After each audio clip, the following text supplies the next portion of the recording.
我上个月烤鸭烤的不是挺成功的吗？于是这个月我飘了，我又花重金买了个烤乳猪的配方，寻思试试这玩意儿在家能不能烤出来。这配方第一页赫然写了4个大字叫皮不能破，但我选择了选择性实名，因为剔骨实在是太难了。后来我干脆自己制定了一条标准，就是所有在我手里处理过的猪，只要它身上的口子少于我手上的口子，那烤完之后我认定它就是一只好猪。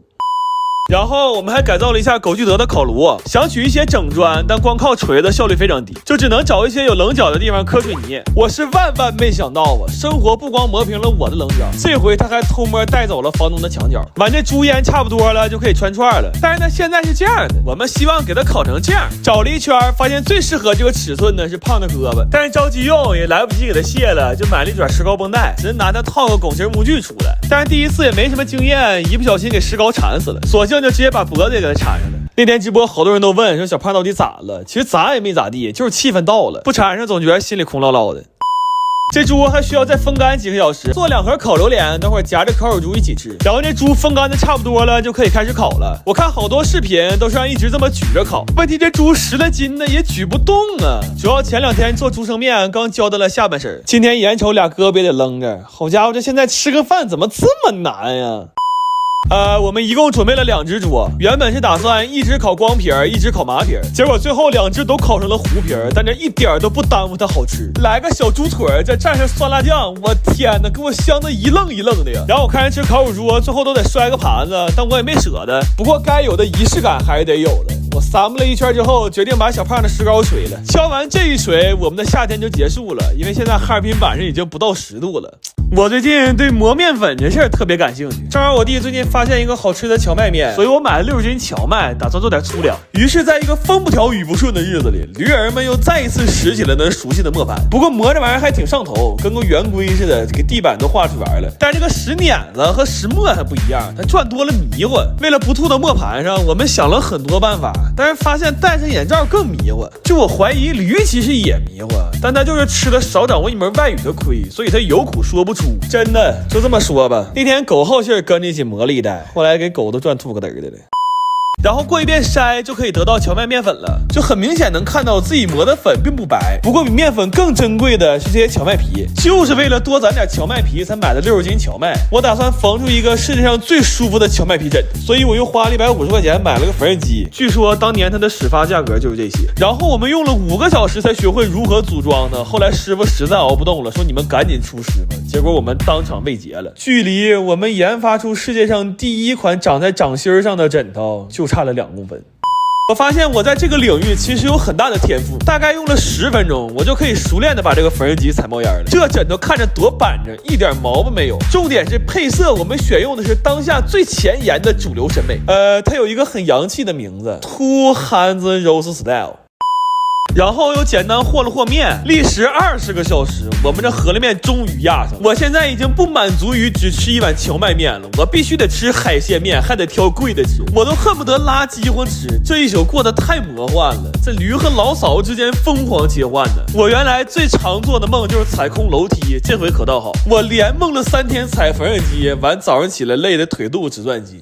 你说这他妈过的是什么日子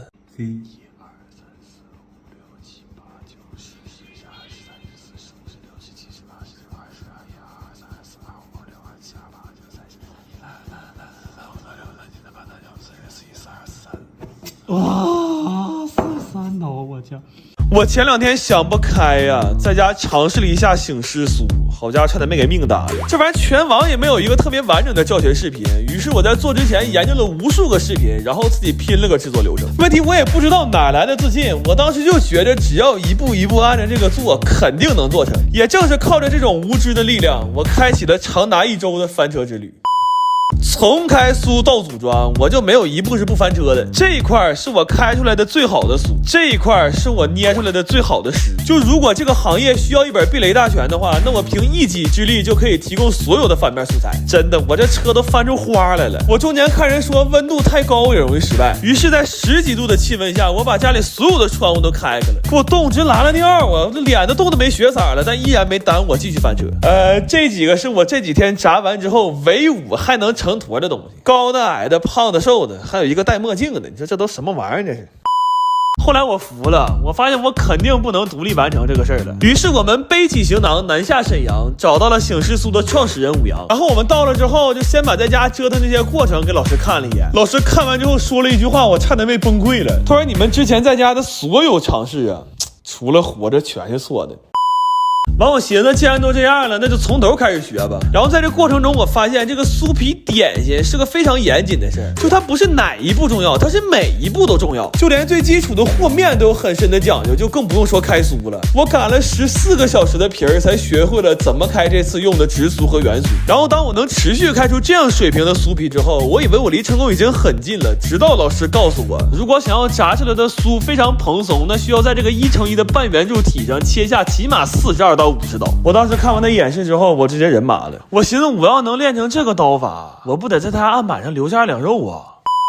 但这事儿也没有捷径，就只能一点点练。于是，在接下来的几天里，白天我就拼命切、拼命练，晚上再梳理一下需要调整的地方。在经过了几天备战高考的日子之后，我终于捏出了一个正常模样的醒狮酥。然后这个炸的时候也一点没翻车，炸完为了让它更有神，我们还给它画了个眼睛。当我看到这个成品的时候，我眼泪都要掉下来了。这几天过得跟做梦似的。我看了那么多教学视频，也没有一个人告诉我这玩意儿需要舍命干呢。